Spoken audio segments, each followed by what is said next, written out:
رمضان المبارک کی 3 تاریخ، 3 رمضان المبارک، یہ اس کائنات کی سب سے عظیم خاتون، جس خاتون کو نبی پاک صلی اللہ علیہ وسلم نے فرمایا سیدۃ النساء العالمین، کہ یہ تمام جہانوں کی خواتین کی سردار ہے، اور دوسرے نمبر پر فرمایا سیدۃ النساء اہل الجنہ، کہ یہ خاتون جنتی عورتوں کی سردار ہے، اور وہ نبی پاک صلی اللہ علیہ وسلم کی لخت جگر، نبی علیہ السلام کی جان، اس کائنات کی شان، اور نبی پاک صلی اللہ علیہ وسلم کو تسکین پہنچانے والی، آپ صلی اللہ علیہ وسلم کے لیے انتہائی قابل قدر بیٹی، آپ کی سب سے چھوٹی بیٹی جناب سیدہ طیبہ طاہرہ حضرت فاطمہ الزہرا رضی اللہ تعالی عنہا کا وصال ہوا۔ نبی پاک صلی اللہ تعالی علیہ وسلم کے وصال کے 6 مہینے کے بعد حضرت سیدہ فاطمہ الزہرا رضی اللہ تعالی عنہا کا وصال ہوا۔ سیدہ فاطمہ الزہرا اللہ کے ہاں بہت پیاری مقبول بندی ہے، اللہ کے ہاں ان کا مرتبہ اس سے اندازہ لگا دیجیے کہ اللہ کے نبی کی بارگاہ میں ایک فرشتہ حاضر ہے، اور وہ آ کے کہہ رہا ہے کہ اللہ کے نبی صلی اللہ علیہ وسلم میں اس لیے آیا ہوں کہ 2 نوروں کی آپس میں تزویج کروا دوں، 2 نوروں کو آپس میں نکاح کروا دوں۔ تو عرض کیا ارشاد فرمایا کون سے 2 نور؟ کہا اللہ کا فیصلہ یہ، اللہ یہ چاہتا ہے کہ سیدہ کائنات سیدہ فاطمہ الزہرا کا نکاح مولا مشکل کشا حضرت علی المرتضیٰ کے ساتھ کر دیا جائے، یعنی جس ہستی کا نکاح بھی اللہ کے حکم سے ہو رہا ہے اور فرشتے کے پیغام کے ذریعے ہو رہا ہے، اندازہ لگائیے سیدہ کائنات کی اللہ کے ہاں شان کتنی ہے، اللہ کے ہاں مقام کتنا ہے۔ وہ سیدہ کائنات نبی پاک صلی اللہ تعالی علیہ وسلم کو بہت محبوب تھی، آپ بہت پیار کرتے تھے۔ نبی پاک صلی اللہ تعالی علیہ وسلم کے پیار کا یہ عالم تھا کہ سیدہ کائنات جب شادی کے بعد، کیونکہ آپ کی شادی مدینہ منورہ میں آ کے ہوئی 2 ہجری میں، آپ رضی اللہ تعالی عنہ جب مدینہ منورہ میں آ چکی تھی، سرکار آ چکے ہیں، تو 2 کو آپ کی شادی ہوئی۔ اس کے بعد اب نبی پاک صلی اللہ علیہ وسلم جب کبھی مدینہ منورہ سے کہیں باہر جاتے، کہیں غزوہ پہ جاتے، کہیں کسی اور علاقے میں تشریف لے جاتے، تو اللہ کے نبی جاتے ہوئے سیدہ فاطمہ الزہرا کو مل کے جاتے، سب سے آخر میں، یعنی پہلے آپ دوسروں سے ملتے جاتے اور سب سے آخر میں نبی پاک صلی اللہ علیہ وسلم اپنی بیٹی سیدہ فاطمہ الزہرا سے ملاقات کرتے، اور جب سرکار مدینہ منورہ واپس تشریف لاتے تو آپ کی 2 عادتیں کریمہ تھی۔ ایک تو یہ کہ سرکار جب مدینہ کی طرف تشریف لا رہے ہوتے تو اپنی سواری کو تیز کر دیا کرتے، اور آپ فرمایا کرتے مدینہ ہمیں پیارا ہے، اور مدینہ کی محبت میں ہم اپنی سواری کو تیز کر کے جلدی مدینہ پہنچ رہے ہوتے ہیں۔ اور دوسرا اللہ کے نبی فرمایا کرتے کہ میں مدینہ پہنچ کر سب سے پہلے جہاں جانا چاہوں گا وہ میں اپنی شہزادی فاطمہ کے گھر جانا چاہوں گا، اور سرکار واپس آ کر پہلے سیدہ فاطمہ الزہرا کے پاس آیا کرتے۔ یعنی آپ اندازہ لگائیں کہ نبی علیہ السلام کی بارگاہ میں اہمیت کتنی ہے۔ وہ آقا کریم صلی اللہ علیہ وسلم جن کے یار بھی مدینہ میں ہے، دوست بھی مدینہ میں ہے، پیارے صحابہ بھی مدینہ میں ہے، آپ کی بیویاں بھی مدینہ میں ہے، آپ کے باقی منصبے ہائے نبوت کے کام بھی مدینہ میں موجود ہے، لیکن اللہ کے نبی سب پر ترجیح دیتے ہیں سیدہ طیبہ فاطمہ الزہرا رضی اللہ تعالی عنہا کو، اور پہلے آپ وہاں آ رہے ہیں۔ اس سے 2 چیزیں، ایک تو یہ کہ اللہ کے نبی کی اس سیرت کے پہلو سے ہمیں بچیوں کا پیار سمجھ آتا ہے، بیٹیوں کے ساتھ پیار۔ ہم بیٹیوں کی شادیوں کے بعد ان کے ساتھ پیار کا لیول کم ہو جاتا ہے، مفاد کے لوگ مفاد کے سٹائل سے چلنا شروع ہو جاتے ہیں، اور ہم بعض اوقات اپنے داماد کی وجہ سے بیٹیوں کے پاس جانا چھوڑ دیتے ہیں، جبکہ اللہ کے نبی صلی اللہ تعالی علیہ وسلم ہر حال میں جایا کرتے تھے۔ اگر کبھی کسی وقت میں زندگی میں سیدہ فاطمہ الزہرا رضی اللہ تعالی عنہا کا ایک ہی واقعہ اور ایک اس کے علاوہ 2 موقع پہ سیدہ فاطمہ الزہرا اور حضرت علی رضی اللہ تعالی عنہ کی تھوڑی سی بظاہر انور میں تھوڑی سی ہلکی سی بظاہر ان کے اندر بات چیت ہوئی جس سے ایک دوسرے سے تھوڑی دیر کے لیے اوائڈ کیا. اس کے علاوہ ان کی پوری ازدواجی زندگی کے اندر نہیں ہے کہیں ناراضگی کا نام. اور ان میں ایک موقع ایسا تھا کہ جب حضرت علی رضی اللہ تعالی عنہ کو فتح مکہ کے بعد جب مسلمانوں کو اللہ نے فتح عطا فرمائی اور مکہ فتح ہوا، ابو جہل کے خاندان کے لوگ بھی نبی پاک صلی اللہ تعالی علیہ وسلم کی بیعت کر کے اسلام کو قبول کر چکے ہیں. تو حضرت علی رضی اللہ تعالی عنہ نے اس وقت خواہش کا اظہار کیا اور ادھر سے بھی خواہش آئی. ابو جہل کی ایک بیٹی تھی، وہ نکاح میں آنا چاہتی تھی، حضرت علی کے نکاح میں آنا چاہتی تھی. اور حضرت علی رضی اللہ تعالی عنہ کی طرف سے بھی ان کو جو ہے وہ ہاں تو نہیں کیا گیا تھا، لیکن آپ بھی اس میں سوچ رہے تھے، جس کی وجہ سے ارد گرد میں باتیں ہوئی کہ حضرت علی دوسرا نکاح ابو جہل کی بیٹی سے کرنا چاہ رہے ہیں. اللہ اکبر. یہ بات کہیں سیدہ طیبہ فاطمہ الزہرا کو پہنچ چکی اور آپ یہ معاملہ لے کر نبی علیہ الصلوۃ والسلام کی بارگاہ میں آئی اور آ کے کہا، اے اللہ کے نبی، لوگ یہ کہہ رہے ہیں کہ شاید فاطمہ کے ہوتے ہوئے علی کہیں اور نکاح کرنا چاہتا ہے. یا رسول اللہ صلی اللہ علیہ وسلم، لوگ یہ چاہ رہے ہیں، لوگ یہ باتیں کر رہے ہیں کہ اللہ کے نبی کا اس بارے میں کیا معاملہ ہے، کیا موقف ہے. تو یا رسول اللہ، یہ میرے تک خبر پہنچی تھی، یعنی ناراضگی والا معاملہ نہیں، خبر پہنچی ہے. اے اللہ کے نبی، آپ کا کیا اس پہ موقف ہے؟ اللہ کے نبی صلی اللہ تعالی علیہ وسلم نے حضرت علی کو بلایا اور فرمایا، علی، تو نے مجھے پتا چلا ہے کہ شاید آپ ابو جہل کی بیٹی کے ساتھ نکاح کرنا چاہتے ہیں. ارشاد فرمایا، اے علی، اللہ کے نبی صلی اللہ تعالی علیہ وسلم یہ چاہتے ہیں کہ میری بیٹی فاطمہ کے ہوتے ہوئے کسی اور سے نکاح نہ کیا جائے. یہ رب کی طرف سے ہے کہ علی فاطمہ کے ہوتے ہوئے کوئی اور نکاح نہ ہو. اللہ اکبر. وہ لوگ جو آج یہ کہتے ہیں کہ نبی کے پاس کوئی اختیار نہیں ہوتا، ارے علی کو تو اللہ کے قرآن نے اجازت دی ہے کہ تو 4 شادیاں کر سکتا ہے. علی مسلمانوں کے امیر ہے، مسلمان کو قرآن نے 4 شادیوں کی اجازت دی ہے، لیکن حضرت علی کو اللہ کے نبی کیا فرما رہے ہیں؟ فرمایا، علی، فاطمہ کے ہوتے ہوئے تجھے کسی اور سے شادی کی اجازت نہیں ہے. اللہ اکبر. فاطمہ رضی اللہ تعالیٰ عنہ کائنات میں اتنی عظیم ہے. اور سیدنا یہ بھی نہیں کہ حضرت مولا علی مشکل کشا نے کہا ہو کہ یا رسول اللہ یہ تو میرا حق ہے، یا رسول اللہ یہ تو اسلام میں اجازت ہے. نہیں، یا رسول اللہ آپ کی فاطمہ کے ہوتے ہوئے میں نہیں سوچوں گا. اللہ اکبر. ذرا انداز دیکھیں.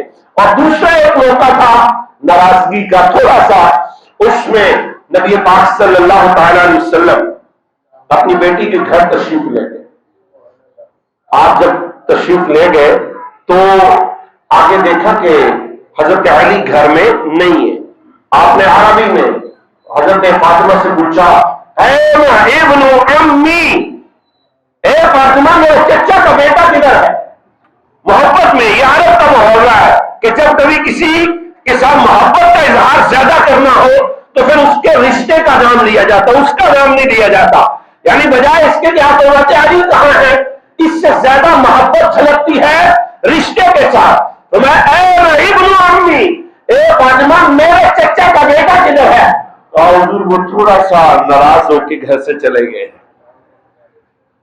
تھوڑا سا معاملے سے گھر سے چلے گئے. آپ نے صحابی کو بھیجا، فرمایا جاؤ ذرا دیکھو میرا علی کدھر ہے. تھوڑی دیر کے بعد حضرت وہ صحابی آئے اور آپ کے دروازے کو دستک دی. کہا، یا رسول اللہ، علی مسجد میں سو رہے ہیں، مسجد میں سو رہے ہیں. حضرت علی کا جب یہ پتہ چلا، اللہ کے نبی اٹھے اور مسجد نبوی شریف میں آ گئے. اور جب مسجد میں تشریف لائے تو کیا دیکھتے ہیں؟ علی پہلو کے پل مسجد میں سو رہے ہیں اور آپ کے خیر تو ہے، کیسے آنا ہوا؟ میں تمہارے گھر گیا تھا، فاطمہ نے مجھے بتایا ہے.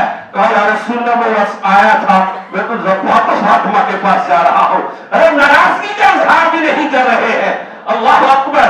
اور یہاں مفسرین نے، محدثین نے لکھا کہ حضرت علی، جن کا نام علی ہے، اللہ اکبر، علی کا نام بلندیوں والا، بلندیوں، رفعتوں والا.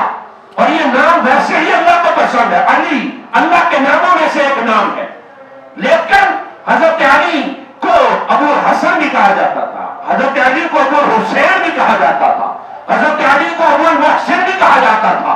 لیکن حضرت علی رضی اللہ تعالیٰ عنہ سے پوچھا گیا، اے علی بتاؤ تمہیں کس نام سے پکارا جائے تو وہ تمہیں زیادہ خوشی دیتا ہے، کس نام سے پکارا جائے تو زیادہ مزہ آتا ہے؟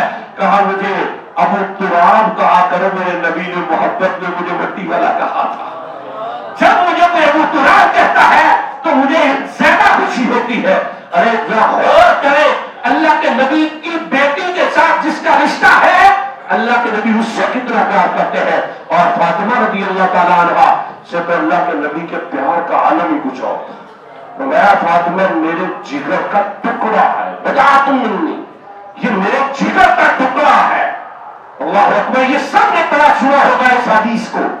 کیا مطلب ہے اس کا؟ جگر کے ساتھ آپ نے کیوں دشمنی دی ہے؟ آپ جانتے ہیں ہیومن باڈی کے اندر جگر کا جو کام ہے وہ خون کو بنانا اور سپلائی دینا، خون کو بنانا.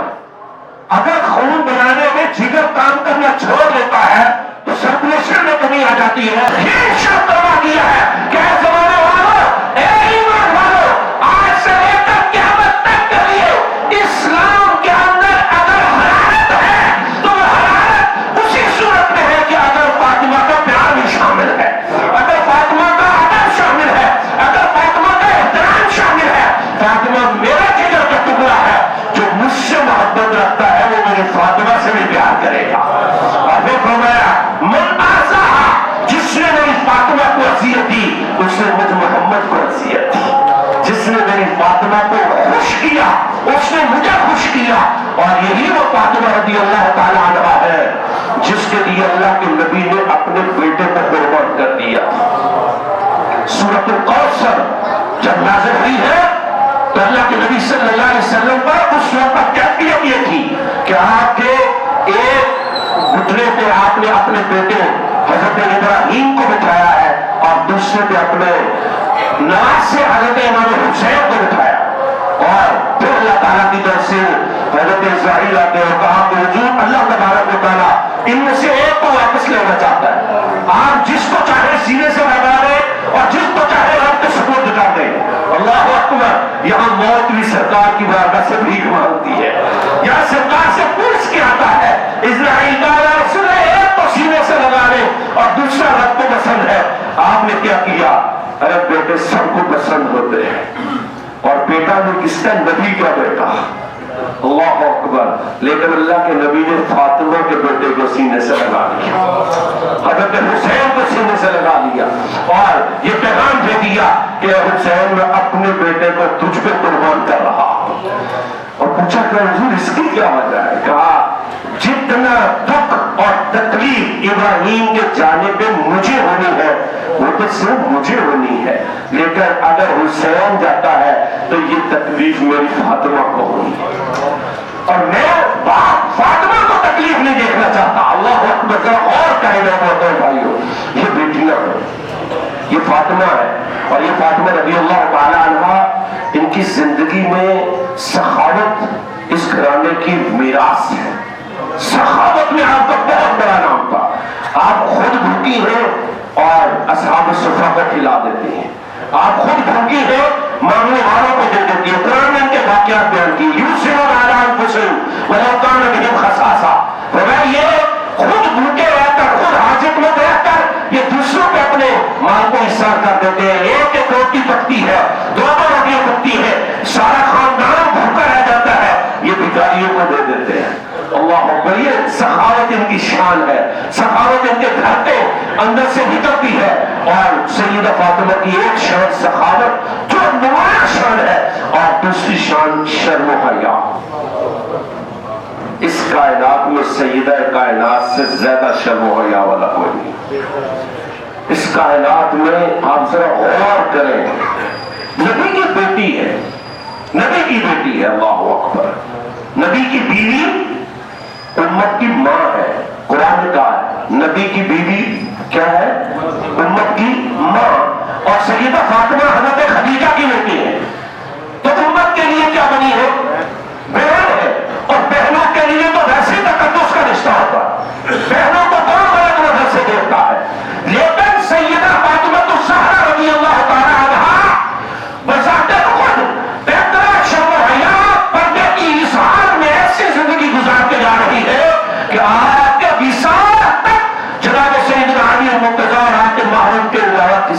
کے سر کے بال تک کو نہیں دیکھا.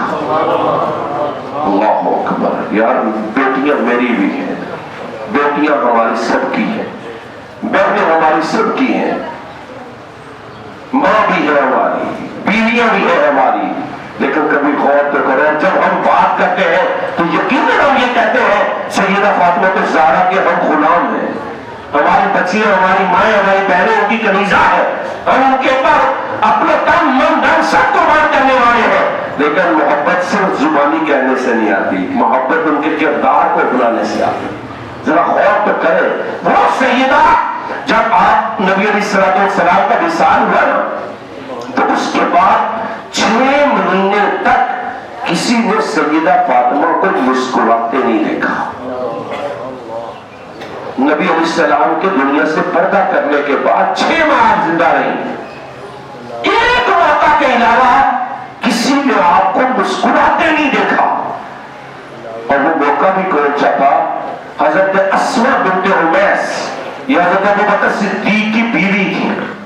یہ ہمیشہ یاد رکھیے گا, حضرت اسماء بنت عمیس یہ حضرت ابوبکر صدیق کی بیوی تھی.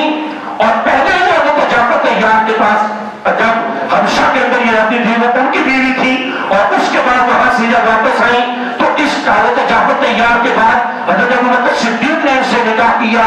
اور حضرت ابوبکر صدیق رضی اللہ تعالیٰ عنہ نے ڈیوٹی لگائی تھی اپنی بیوی کی کہ آپ نے سیدہ فاطمہ الزہرا کے پاس رہنا, ان کی خدمت کرنی ہے, ان کی حاجت کو پورا کرنا ہے, ان کے غلامی میں رہنا ہے. اور کرے خلیفہ وقت کی بیوی ہے اور خادمہ ہے سیدہ فاطمہ الزہرا. آج لوگ کہتے ہیں ان کے اندر کوئی اختلاف تھا, ان کے اندر کوئی ناراضگی تھی. ارے کون سی ناراضگی کی بات کرتے ہو؟ انہوں نے تو اپنی بیوی کو خادمہ بنا کے گھر میں رکھا تھا, اور اگر کسی سے ناراضگی ہو تو کیا وہ اپنی بیوی, اس کی بیوی کو اپنے گھر میں رہنے دے گا؟ رازداری کے معاملات اور اپنے پرسنل معاملات میں خیر کو کون اندر آنے دیتا ہے؟ اس سے زمانے کی باتیں ہیں. جناب ابوبکر صدیق سیدہ فاطمہ سے راضی اور سیدہ فاطمہ حضرت ابوبکر سے راضی. اور حضرت اسماء بنت عمیس کہتی ہے سیدہ بڑے پریشان رہتی تھی. تو میں نے پوچھا کہ سیدہ کائنات آپ کس وجہ سے پریشان رہتی ہیں؟ تو آپ بتاتی ہو میں چاہتی ہوں کہ دنیا میں کبھی کسی نے میری بے پردگی, میرے بال تک کو, میرے جسم تک کو نہیں دیکھا. میں چاہتی ہوں کہ جب میں اس دنیا سے رخصت ہو جاؤں تو میرا جنازہ بھی ایسے سٹائل سے نکلے کہ کسی طرح بھی کوئی بے پردگی کا شبہ نہ رہے. حالانکہ خواتین کا جو کفن کا لباس ہے وہ 5 چادریں ہیں. مردوں کی کتنے چادریں ہوتی ہیں؟ 3. مردوں کے کفن میں 3 چادریں ہیں اور خواتین کے کفن میں 5 چادریں ہوتی ہیں. اب 5 چادروں میں جب خاتون کو ڈھانپا جائے تو بے پردگی کا شبہ تو ویسے ہی نہیں رہتا, لیکن یہ ان کے پردے کا عالم یہ ہے کہ اللہ اکبر, اس کے باوجود یہ چاہتی ہے تو اور طریقہ بھی اپنائے کہ جس سے میرے پردے میں اور زیادہ شان والا معاملہ ہے. تو حضرت اسماء کہتی ہے میں نے کہا اے سیدہ کائنات, جب میں حبشہ میں تھی نا تو وہاں میں نے دیکھا تھا کہ وہ اپنی خواتین کے جنازوں کی چارپائیاں جو تھی اس کے اوپر کھجور کی ٹہنیوں کی ایسے جھاڑ اوپر بنا لیتی تھی جس سے اندر نظر نہیں آتا تھا. تو سیدہ مجھے کہنے لگی اے اسماء مجھے بنا کے دکھاؤ نا, یہ چارپائی ہے اس کے اوپر بنا کے دکھاؤ کہ کیسے وہ کر دیا کرتی تھی, کلی نما, کیسے جھوپڑی نما بنایا کرتی تھی. حضرت اسماء نے کھجور کی ٹہنیوں پر لیا اور ان کو آپس میں جوڑ کے تو وہ پردے کا پورا جب اہتمام کیا تو سیدہ کے دانت باہر ظاہر ہوئے اور آپ مسکرا پڑی. فرمایا اسماء تجھے اللہ خوش رکھے, میں یہ چاہتی ہوں کہ جب میرا جنازہ ہو ایک تو رات کو نکلے اور دوسرا اس طرح پردے میں جائے. اللہ اکبر. آج کی خاتون کو پردے کا کہو تو وہ کہتی ہے مجھے بند کیا جا رہا ہے, میری آزادی پر معاذ اللہ قدغن آ رہی ہے.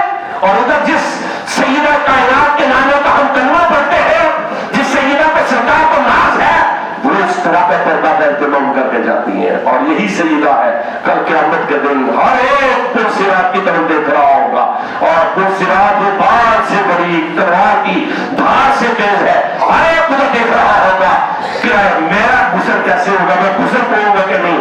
اتنے میں آواز آئے گی, اے اہل محشر اپنی نگاہوں کو نیچے کر لو, تمہارے نبی کی شہزادی فاطمہ الزہرا 70,000 حوروں کے جھومر میں تم سرا سے گزرنے لگی.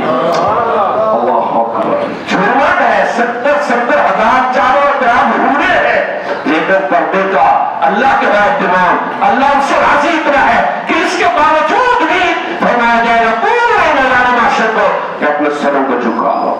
یا وہ سیدہ فاطمہ ہے. آج ضرورت اس بات کی ہے کہ ہم اپنی بچیوں کو, اپنی بیٹیوں کو, اپنی بہنوں کو سیدہ فاطمہ الزہرا رضی اللہ تعالیٰ عنہ کی سیرت پہ لے کے جائیں.